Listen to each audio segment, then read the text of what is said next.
नमस्कार, मी गणेश आचवल. स्वामी कृपा क्रिएशन्स या युट्यूब चॅनलमध्ये तुम्हा सर्वांचं मनपूर्वक स्वागत करतोय. निमित्त आहे ऋषिकेश जोशी लिखित दिग्दर्शित बोलविता धनी या नव्या कोऱ्या मराठी नाटकाचं. आणि या नाटकामध्ये 13 कलाकारांची मोठ बांधलेली आहे दिग्दर्शकांनी. तर त्या 13 कलाकारांपैकी 2 अभिनेत्री ज्या आहेत, एक म्हणजे मयुरा आणि दुसरी म्हणजे सिमरन.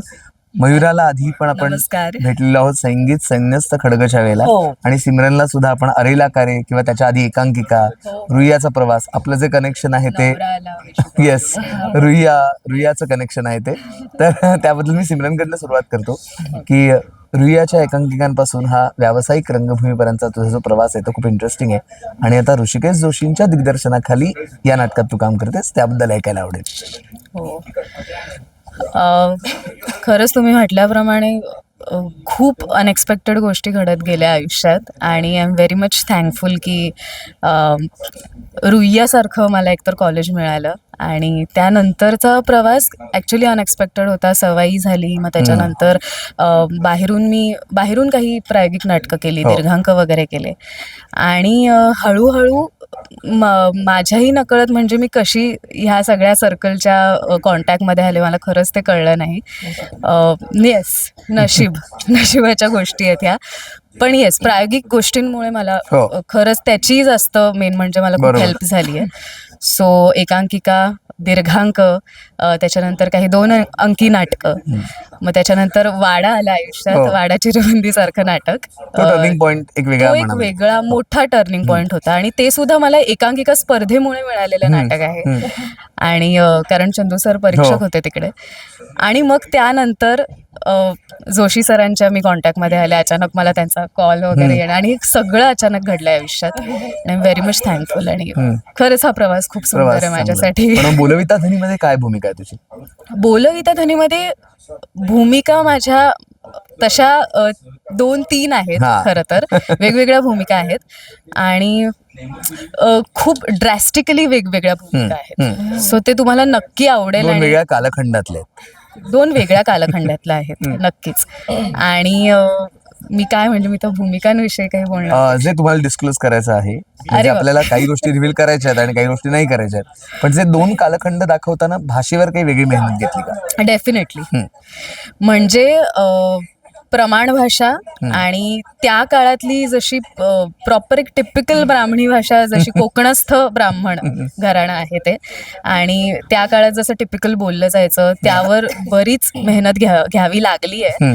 आणि सरांनी खूप घेतली आहे. म्हणजे मी हे प्रामाणिकपणे सांगेन की माझं तितकंसं मराठी फार चांगलं नव्हतं. आणि पण आता मी पण खूप प्रयत्न करते आणि आय होप ते आवडेल लोकांना. नक्कीच आवडेल. म्हणजे असं नको वाटायला की नाही हे थोडं वियर्ड वाटतं वगैरे, असं नको वाटायला. पण नक्कीच प्रत्येकाने खूप मेहनत घेतली आहे त्यांच्या भाषेवर स्पेशली. आणि ही सगळी सरांची कृपा आहे, जोशी सरांची. कारण की त्यांचं इतकं ते छान शब्दांचा साठा. बोलविता धनी नक्कीच ऋषिकेश जोशी आहेत आणि त्यांच्याकडे खूप शब्दांचा असा साठा आहे, जसं मी आता म्हणाले. आणि ते आलंय आता थोडं थोडं येतंय प्रत्येकामध्ये. मयुराकडे मी येणार आहे. मयुरा, मुळात कॉस्ट्युम आणि अभिनय, तर या दोन्ही जबाबदाऱ्या कशा पेलतेस? कारण संगीत संन्यस्त खडग सारख्या उत्तम नाटकाचे कॉस्ट्युम्स करणं आणि परत बोलविता धनीमध्ये परत तेच कॉम्बिनेशन आहे, त्याबद्दल ऍक्च्युली खूप म्हणजे हे होते माझी पळापळ. पण आवडतं मला ते करायला, खूप आवडतं. जेव्हा काळ या नाटकाचा बोलविता धनी आहे, म्हणजे काळ दाखवण्यासाठी आपल्याला वेशभूषा, नेपथ्य, म्युझिक हे खूप बोलविते धनी असतात. अशा जेव्हा काळ दाखवायचा असतो तर तो महत्वाचा भाग आहे या नाटकाचा. त्यामुळे मला ती करायला इतकी मजा येते, मग मेहनत घ्यायला काही वाटत नाही. धावपळ होते, खूप मेहनत घ्यावी लागते दिवसंरात्र. आता आवाज झाला असा ती त्याचमुळे झाला की खूप मेहनत दिवसंरात्र काम करतोय आम्ही. आणि या नाटकात तर दोन्ही काळ दाखवायचं, म्हणजे 100-125 वर्षापूर्वीचा काळ आणि आत्ताचा 2025 हा काळ. त्यामुळे मजा आली पण ते करताना. आणि सेम सगळे कॅरेक्टर तेच आहेत की ते त्याही काळात आहेत आणि याही काळात.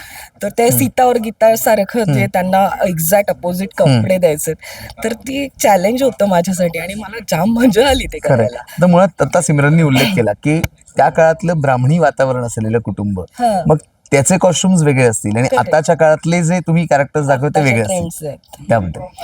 तेव्हाचे कॉस्ट्युम्स करायला खूप मजा काय येते की एकतर त्याचे जे काही रेफरन्स फोटोज अभ्यास करावा लागतो हा. की तेव्हा काय होतं आणि काही नव्हतं. बायका काय घालायच्या, जोडवी कंपल्सरी होती, हा. मंगळसूत्र, हिरव्या बांगड्या, आता दागिने हीच- पण महत्वाचा घटक आहे. हो, आणि कपड्यांचे रंग सुद्धा, हो. कोट, टोप्या, पगड्या, इतक्या गोष्टी आहेत त्या काळात उलट जास्त फॅशनेबल लोक होते असं बरोबर. मला वाटतं, कारण इतकं त्या काळातले जास्त करावं लागतं मला. बरोबर. आता ह्या काळातला जो ट्रेंड आहे, टी शर्ट जीन्स दिले मुलींना, पण जीन्स टी शर्ट दिलं झालं, तेव्हा नाही. हिच्या हो, पुरुषांच्या कपड्यांमध्ये पण खूप फॅशन, तर तो अभ्यास करायला लागतो, त्या काळाचा अभ्यास करायला बरोबर. लागतो. तेव्हा हे होतं का, ही या पद्धतीची बटणं होती का, हा. मग नाही, मग काढायची, मग आता अच्छा. नाही आहेत. हा, म्हणजे ती तेवढी 4 होल असलेली जी बटणं होय. असतात तीच होती, पांढरीच होती. 3 बटणी बुश शर्ट होते, तेच हो. होते. तर तो सगळ्या गोष्टींचा वा. अभ्यास करून करण्याची मजा आहे. ते दागिने सुद्धा विचार करून करावे लागतात. किंवा टोपी सुद्धा. टोपी, चष्मा, घड्याळ, त्यात पॉकेट वॉचेस वगैरे हो. होते ते, आणि काही ब्रिटिश लोकांचे कपडे आपल्या लोकांनी स्वीकारले होते किंवा बरोबर. घालायचे, धोतरावर कोट हा, हा. किंवा वेस्टकोट, खाली धोतर, वर टोपी, पण वेस्टकोट ब्रिटिश काळातला. तर ती एक मजा आहे त्या काळाची. तो अभ्यास तो महत्वाचा. अभ्यास महत्वाचा आहे, आणि गाईड करायला सर स्वतः आहेतच. आहेत, त्यामुळे प्रश्नच नाही. खरंय. त्यांचा अभ्यास म्हणजे, बरोबर. त्यामुळे ते गायडन्स असेल तर काहीच हरकत नाही. आणि तो सांगतो की काय अभ्यास कर, काय वाच, म्हणजे तुला कळेल की तुला काय कोणाला द्यायचंय. खरंय. आणि आता ते करून झालंय संयुक्त. मान अपमान मध्ये पण हो. असाच काळ होता. हो, हो. त्याच्यानंतर हा तर तुम्ही जे म्हणालात की संगीत संन्यस्त खड्ग. संन्यस्त खड्ग तर 2500 वर्षापूर्वीचा काळ Correct, होता. correct.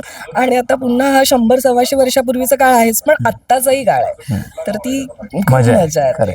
त्यात ते- भूमिकाही करायच्या त्या खरं. तशाच 2025 ची पण आणि आणि त्या त्यापूर्वीची काळातली पण. खरं. बोलविता धनी हा अनुभव खरोखरच महत्वाचा ठरणार आहे. आणि मुख्य म्हणजे मयुरांनी केलेले कॉस्ट्युम, सिमरननी केलेलं काम, मयुराचं स्वतःचं काम, हे सगळं तुम्हाला बघायला मिळेल 13 डिसेंबरपासून. तेव्हा आपण शुभेच्छा देऊया. तुम्ही सुद्धा सांगा आपल्या प्रेक्षकांना. हा, डेफिनेटली. आता आमचा ऍक्च्युली पहिलाच दौरा लागलाय, 13 पासून ते 16 पर्यंत शुभारंभाचे प्रयोग लागलेत.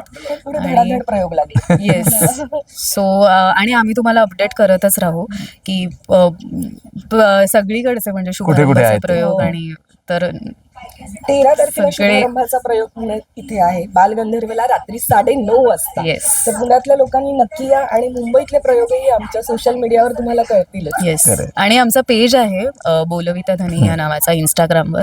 सो त्यावर एनिवे तुम्हाला सगळे अपडेट्स मिळतीलच. कळतील. आणि प्लीज प्रयोगाला नक्की नक्की आणि या. तुम्हाला नक्की या, मजा येईल. खूप वेगळं काय काय बघायला मिळेल. रंजक प्रयोग करण्याचा आम्ही प्रयत्न करू. खरंय. Yes. आणि हो, अशाच नवीन नवीन नाटकांचे अपडेट्स बघण्यासाठी, त्याचप्रमाणे मालिकांचे अपडेट्स, चित्रपटांचे अपडेट्स बघण्यासाठी आणि आमच्या कृपा संवाद या पॉडकास्टसाठी आमच्या स्वामी कृपा क्रिएशनला सबस्क्राईब करा, व्हिडिओला लाईक करा, शेअर करा. धन्यवाद.